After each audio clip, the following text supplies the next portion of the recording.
Depuis le printemps, les démissions se multiplient. Des infirmières qui partent par centaines, mais aussi d'autres employés qui travaillent dans le réseau québécois de la santé. Dans les établissements de l'Est de Montréal, par exemple, quelques 1800 personnes ont quitté leur emploi depuis le début de l'année.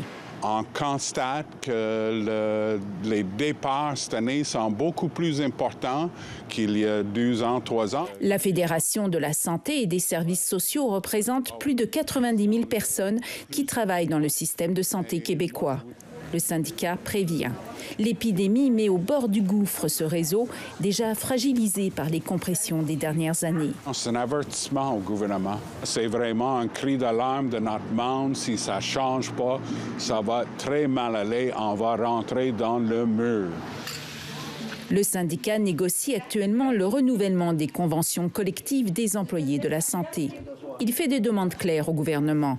De meilleurs salaires et des conditions de travail sécuritaires, avec la généralisation notamment des masques N95 pour protéger tous ceux qui travaillent dans le réseau, quel que soit leur poste.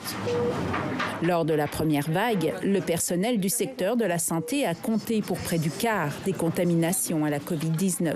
On accompagne beaucoup de gens qui sont en fin de vie, donc avec des grandes difficultés respiratoires.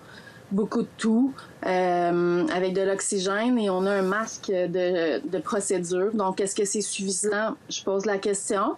Est-ce qu'on ne devrait pas avoir des N95 dans ces cas-là? Peut-être.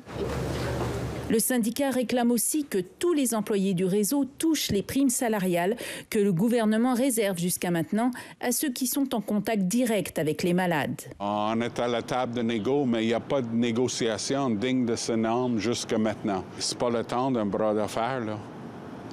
C'est le temps de s'asseoir, regarder ensemble comment on assure la suite.